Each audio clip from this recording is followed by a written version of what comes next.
Bien-aimé, grande est notre joie ce soir de nous retrouver encore dans la présence de notre Père, lui qui a fait encore que nous puissions nous réunir ce soir dans sa présence. Voilà pourquoi nous lui disons infiniment merci, lui notre Créateur, et c'est lui qui nous a donné encore le souffle de vie. Et nous profitons aussi de cette occasion pour dire merci à notre Père, le pasteur David, celui qui ne cesse de renouveler sa confiance à notre personne.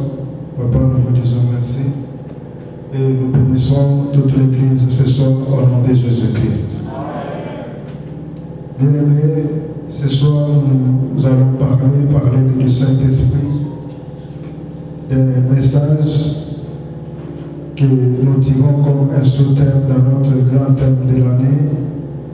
Et le sous-thème que nous allons parler ce soir, nous l'intitulons le régime de faveur de l'Éternel.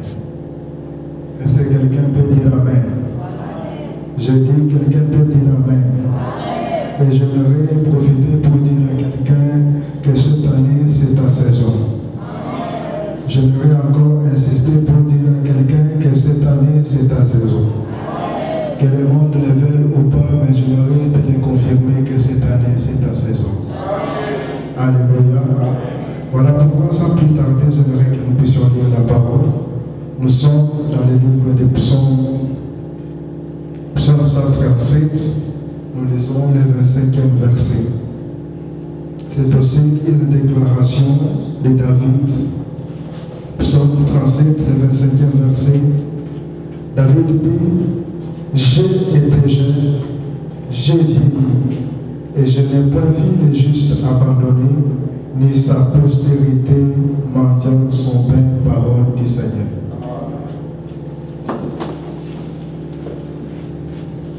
Nous lisons aussi le psaume 118.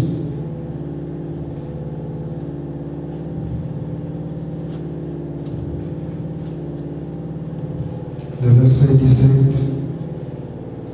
David dit, je ne mourrai pas, je vivrai et je raconterai les œuvres de l'Éternel. Bien-aimés, depuis l'annonce de cet thème, quand nous nous sommes mis à essayer aussi à notre niveau, au moyen du Saint-Esprit, de comprendre cette grande école de David qui fait une forte déclaration, une déclaration que n'importe qui ne peut faire, où David dit, je ne mourrai pas, je vivrai et je raconterai les œuvres de l'Éternel. Alors nous voulons comprendre qu'est-ce qui a poussé David à faire une telle déclaration. Alors quand nous allons plus loin, je rencontre encore une autre déclaration que David est en train de faire dans le psaume 37 au 25e verset. Le même David dit que j'ai été jeune, j'ai vieilli. En d'autres termes, j'ai vécu en tant que jeune, j'ai connu les réalités de la jeunesse, j'ai quitté cette étape, je suis devenu vieux. Et la conclusion que moi, David, que je tire, est que je n'ai point vu un juste abandonné, ni sa postérité mendiant son pain. Quelqu'un dit Amen. Alors ce soir, partant de cette grande école de David, nous intitulons notre sous-thème de ce soir, le régime des œuvres de l'Éternel. Alléluia. Alors, pour bien comprendre ce message, j'aimerais que nous puissions comprendre d'abord ce concept régime, parce que c'est le concept qui va nous amener à bien comprendre ce que nous allons dire ce soir. Alors, quand nous avons consulté les dictionnaires pour comprendre le mot régime, le dictionnaire définit le mot régime comme étant un ensemble d'institutions, de procédures et de pratiques caractérisant un mode d'organisation et d'exercice du pouvoir. Alléluia. Ça, c'est ce que le dictionnaire est en train de définir par rapport à un régime. Vous savez, nous sommes dans un monde qui est composé de nations, où dans chaque nation, nous rencontrons un régime quelconque qui est établi. Et c'est par rapport au régime qui est établi dans une nation qu'on sait définir ce que la nation est, qu'on sait définir les conditions ou les réalités de cette nation ou du peuple qui est en train de vivre dans cette nation. Alléluia. Alors, quand nous essayons de regarder dans le monde, il y a des nations qui s'appuient sur les régimes que d'autres appellent les régimes des républicains. Les autres disent ça c'est un régime des socialistes, les autres disent ça c'est un régime il y a des républicains, il y a des démocrates. Alors tous ces gens ont leur manière de chapeauter ou de diriger une nation. Alléluia. Alors ce soir, comme on vient de définir les régimes comme un ensemble d'institutions, or quand nous parlons des institutions, nous voyons les règles qui régissent ou les lois qui sont établies pour un bon fonctionnement d'une nation. Alors ce soir, nous ne sommes pas venus pour parler des institutions célestes, mais ce soir, nous voulons parler du régime comme étant une institution divine qui fait à ce que l'homme puisse déclarer un jour de sa bouche les œuvres de l'Éternel. Alléluia. En d'autres termes, nous voulons parler d'une saison des œuvres de l'Éternel. Nous voulons parler de l'exercice du pouvoir des œuvres de l'Éternel. Parce que le régime est manifesté par un exercice du pouvoir. Il faut qu'un pouvoir soit exercé pour confirmer le régime qui est mis en place. Voilà pourquoi ce soir, à l'introduction de ce message, j'aimerais dire à quelqu'un qui a un régime qui est en exercice et ce régime est à ta faveur. C'est ce régime qui fera que de ta bouche, que tu confesses, que tu dises, je ne mourrai pas, je vivrai et je rencontrerai les œuvres de l'Éternel. Alléluia. Alléluia. Alléluia. Alors, c'est quoi les œuvres? Les œuvres sont d'autres qu'un travail ou une tâche ou encore une action effectuée par un agent quelconque. Et cette action ou ce travail produit un résultat. Alléluia. Alléluia. Ce soir, c'est les deux mots-clés qui composent notre message. Et je crois que c'est par là que nous allons toucher quelque chose que je sens dans mon cœur que cela peut bénir la vie de quelqu'un. Alléluia. Alléluia. Bien-aimés frères et sœurs, cet terme, ce n'est pas un slogan. Cet terme, il ne suffit pas seulement de parler, mais le souci de tout un chacun est que par rapport à ce thème, que chacun parle des œuvres de l'Éternel. Alléluia. Quand nous lisons la façon dont David est en train d'acheminer avec ses paroles, David n'a pas dit que moi et mes amis, nous allons rencontrer des œuvres de l'Éternel. Voilà pourquoi j'aimerais interdire à quelqu'un ce soir de témoigner les œuvres des hommes. Mais j'aimerais que ce soir, à cette fin de l'année, que tu rencontres les œuvres de l'Éternel. Parce qu'il y a les œuvres des hommes et il y a aussi les œuvres de l'Éternel.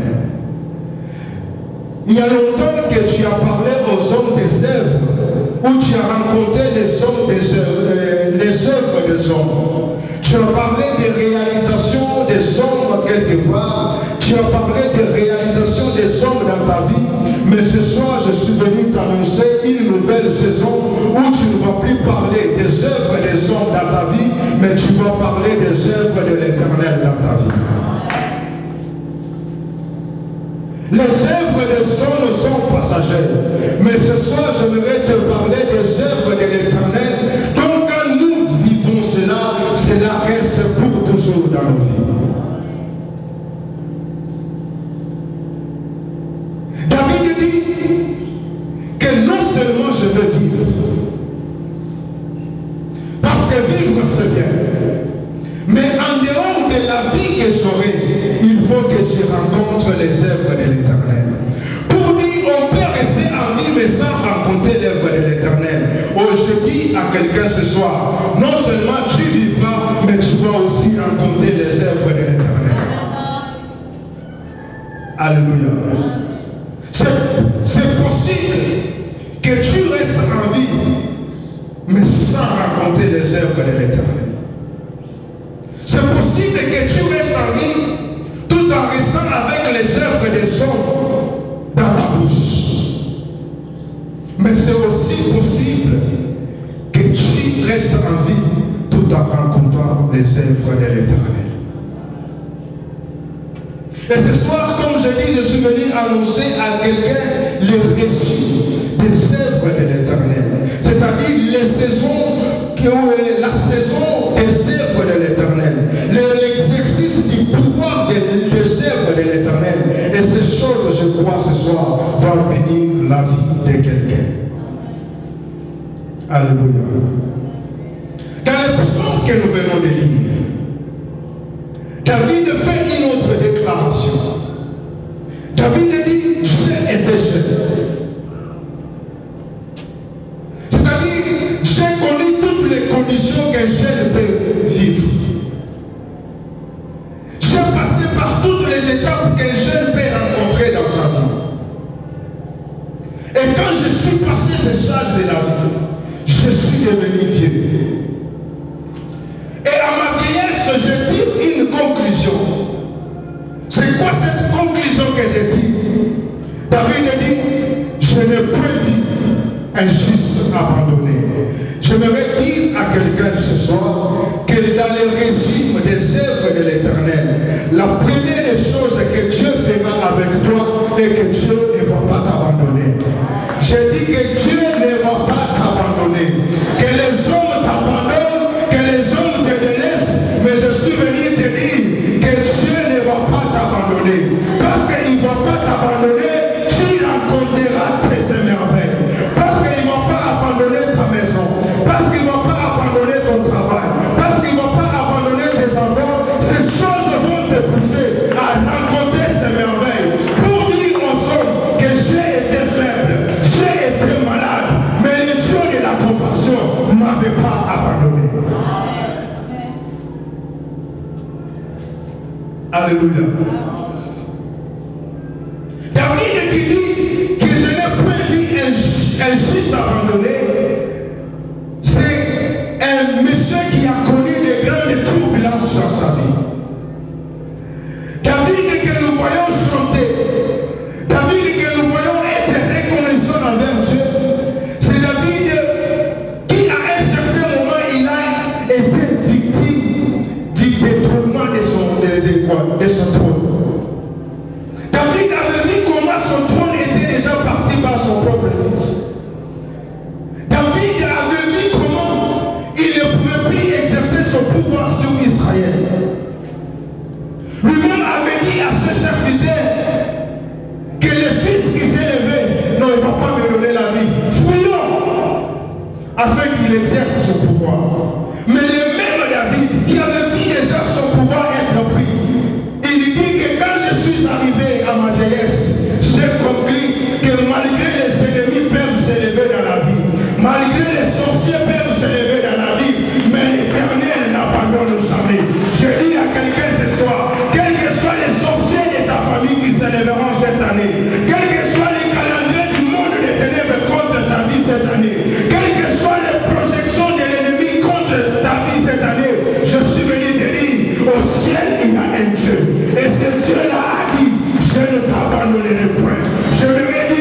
quelqu'un ce soir, il y a un Dieu qui a fixé ses regards sur toi cette année. Non seulement il va te donner la vie, mais il ne va pas t'abandonner. Non seulement il va te donner la vie, mais il ne va pas laisser que le monde du ténèbres puisse t'achever. Alléluia. David dit, je ne prévis injuste être abandonné. Non, quel que soit le moment que tu traverses, j'aimerais t'assurer ce soir, les œuvres de l'Éternel, ce régime des œuvres de l'Éternel, c'est un régime qui dit non à l'abandon de Dieu. Non, je dis que c'est un régime qui dit non à l'abandon de Dieu. Ça peut sembler que tu es en train de finir déjà. Il n'y a plus d'espoir dans ta vie. Toi-même, quand tu te regardes, tu te dis c'est déjà fini. Tu t'es déjà même donné les dates. Mais je suis venu te dire, il y aura une prolongation des dates. Parce que le Dieu que je te prêche ce soir, c'est un Dieu qui n'abandonne jamais. Alléluia. Alléluia. Et quand Dieu ne nous abandonne pas, nous sommes heureux. Alléluia. Vous savez, l'abandon de Dieu annonce la mort. Quelqu'un dit Amen.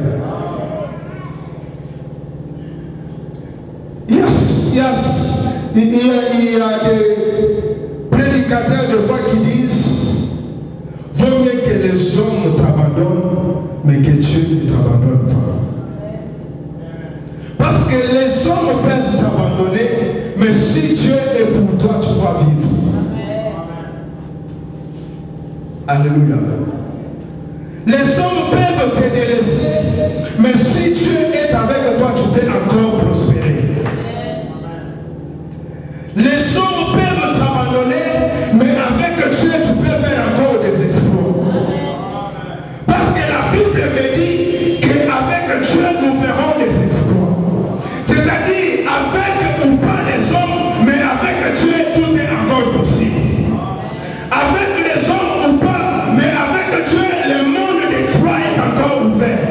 Je dis à quelqu'un ce soir, les hommes peuvent t'abandonner, les hommes peuvent te délaisser, mais avec Dieu, tu peux encore aller des exploits à des exploits. Avec Dieu, tu peux monter encore, avec Dieu, tu peux aller encore plus loin. Voilà pourquoi je suis en train de dire à quelqu'un ce soir, n'accepte pas que le monde te déconnecte de ton Dieu. Alléluia. Dans le régime des œuvres de l'Éternel, la première des choses que Dieu nous garantit dans ce régime est que Dieu ne nous abandonne pas. Vous savez, dans ce monde, il y a des présidents qui donnent leur vision dans la période de campagne. Une fois ils sont passés au pouvoir, ils changent et ils ne s'intéressent plus au peuple. Ils commencent à s'intéresser à leurs propres intérêts. Mais ce n'est pas le cas avec le régime de notre Dieu. Le régime de notre Dieu, c'est un régime qui va te mettre à l'aise. C'est un régime qui va te garantir la vie. C'est un régime qui va accomplir toutes les promesses que Dieu a faites dans ta vie. Oh, je suis en train de dire à quelqu'un cet après-midi que tu rencontreras l'accomplissement des promesses de l'Éternel dans ta vie. Je dis dans ce régime des œuvres de l'Éternel, tu rencontreras les promesses ou l'accomplissement des promesses de Dieu dans ta vie. Alléluia. Je disais que les hommes peuvent t'abandonner, mais si Dieu est avec toi, c'est encore possible. Non, je prie que Dieu soit avec toi. Alléluia. Je prie que Dieu soit avec toi. Quelque part, David dit, il part plus loin, il dit, même mes parents peuvent m'abandonner, mais toi, tu ne me laisseras point et tu ne m'abandonneras point. Oh, je prie que ce Dieu-là que David a créé ne puisse pas t'abandonner. Que tu passes ta jeunesse, que tu vieillisses et que tu dises aussi que j'ai rencontré un Dieu qui n'abandonne jamais ses siens. Alléluia. Il dit, je ne prévis injuste être abandonné. Quand Dieu ne nous nous abandonne pas, c'est pour nous une occasion de raconter ces merveilles. Parce que les morts, comme je disais, que ceux dont Dieu a abandonné, ils sont piqués à la mort. Mais quand Dieu ne nous abandonne pas, c'est-à-dire nous avons encore l'assurance de vivre. Et comme nous avons encore l'assurance de vivre, il est possible que nous puissions raconter les merveilles de l'Éternel. Alléluia. Non, je prie, ne t'inquiète pas sur d'autres choses. Inquiète-toi beaucoup si Dieu t'a abandonné. Mais tant que tu as l'assurance que Dieu est avec toi, acclame encore le Seigneur. Parce qu'il est l'histoire.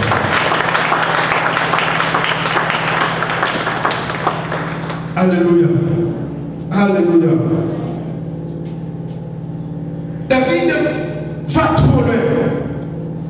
Il dit que je n'ai point vu un juste abandonné. Non seulement un juste abandonné, ni sa postérité mendiant le pain. Alléluia. Bien-aimé, le régime des œuvres de l'Éternel, c'est un régime qui dit non à la mendicité. Tu ne m'as pas compris. Le régime des œuvres de l'Éternel, c'est un régime qui dit non à la mendicité.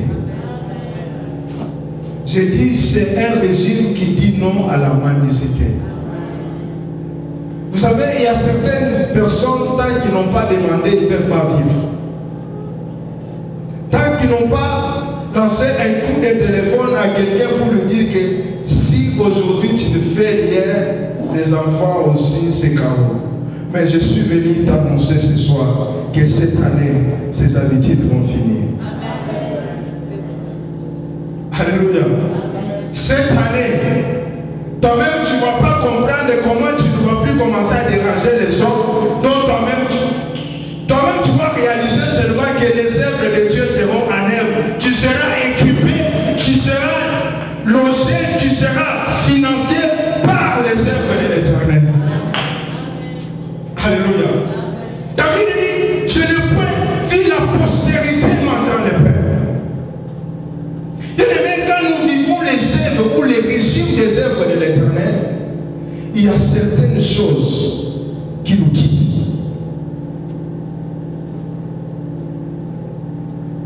Vous savez, quand David dit, je n'ai point vu la postérité mendiant le pain, c'est-à-dire, il a vu une certaine postérité pour vivre, elle devrait mendier toujours le pain.